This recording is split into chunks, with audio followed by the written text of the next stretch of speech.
মার্কিন নৌ অবরোধের কড়া জবাবের হুঁশিয়ারি ইরানের, যে কোনো মুহূর্তে বড় সংঘর্ষের আশঙ্কা। হোয়াইট হাউসে ট্রাম্প নেতানিয়াহু হাই ভোল্টেজ বৈঠক, ইরানের সরকার পরিবর্তনের চাপে ইসরায়েল, কৌশলে অবস্থান ট্রাম্পের। এরপর জানাবো আমেরিকা এবং সৌদির বিমান হামলায় 8 যোদ্ধা নিহত, হুতিদের চরম প্রতিশোধের হুমকি। আরও জানাবো জর্ডানে মার্কিন ঘাঁটিতে ইরানের সারপ্রাইজ ব্যালিস্টিক অ্যাটাক, আকাশেই নস্যাৎ করার দাবি সেন্টকমের, রেড অ্যালার্ট জারি। সর্বশেষ জানাবো সৌদি আরবের 1200 কিলোমিটার পাইপলাইনে ড্রোন হামলা, বিশ্ববাজারে জ্বালানি তেলের দাম লাফিয়ে বৃদ্ধি। দর্শক শুনছিলেন সংবাদ শিরোনামের পর বিস্তারিত। তবে তার আগে অনুরোধ থাকবে, যদি ইরানকে ভালোবেসে থাকেন তাহলে ভিডিওটিতে একটি লাইক দিন, চ্যানেলটি সাবস্ক্রাইব করুন এবং কমেন্টে অবশ্যই ইরান জিন্দাবাদ লিখুন। ইরানের ওপর আমেরিকা এবং ইসরায়েলের বিমান হামলার সাময়িক বন্ধ থাকলেও সমুদ্রপথে নতুন করে তৈরি হয়েছে তীব্র উত্তেজনা। পারস্য উপসাগরে কৌশলগত জলপথ হরমুজ এবং আরব সাগরে একের পর এক বাণিজ্যিক জাহাজ এবং তেল ট্যাঙ্কার থামিয়ে মার্কিন সদস্যদের তল্লাশি চালানোয় ক্ষোভে ফুঁসছে তেহরান।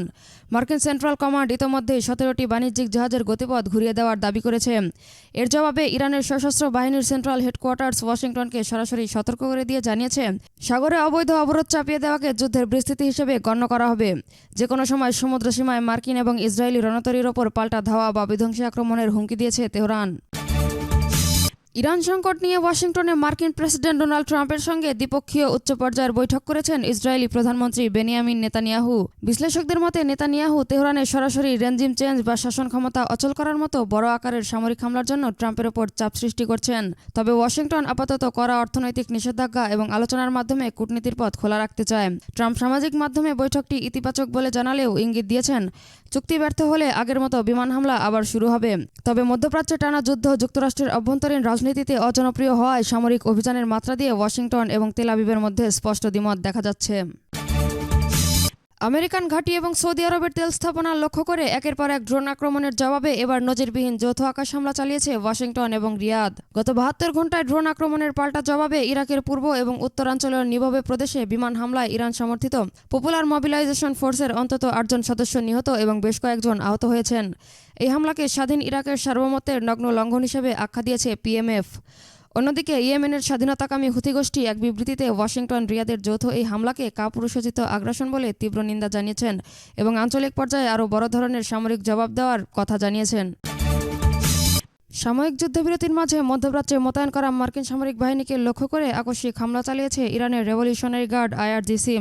সেন্ট্রাল কমান্ড এক বিবৃতিতে জানিয়েছে, জর্ডানে অবস্থিত একটি প্রধান ঘাঁটি লক্ষ্য করে ইরান এক ঝাঁক ব্যালিস্টিক ক্ষেপণাস্ত্র ছুড়েছিল।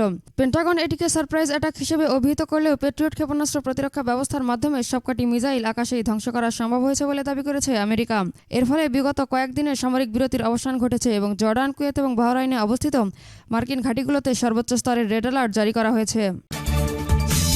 ইয়েমেনের হুথি বাহিনীর নজিরবিহীন ড্রোন হামলায় অচল হয়ে পড়ার ঝুঁকিতে পড়েছে সৌদি আরবের বিখ্যাত পূর্ব পশ্চিম জ্বালানি পাইপলাইন। প্রায় 1200 কিলোমিটার দীর্ঘ এই পাইপলাইন দিয়ে দৈনিক বিপুল পরিমাণ অপরিশোধিত তেল লোহিত সাগরে পরিবহন করা হয়। হুথিরা দাবি করেছে, তাদের আকাশসীমায় সৌদি ড্রোন ঢোকার উপযুক্ত জবাব হিসেবে গুরুত্বপূর্ণ এই অবকাঠামো লক্ষ্য করে হামলা চালানো হয়েছে। এই হামলা এবং হরমুজের চলমান থমথমে পরিস্থিতির খবরের প্রভাব সরাসরি পড়েছে বৈশ্বিক অর্থনীতিতে।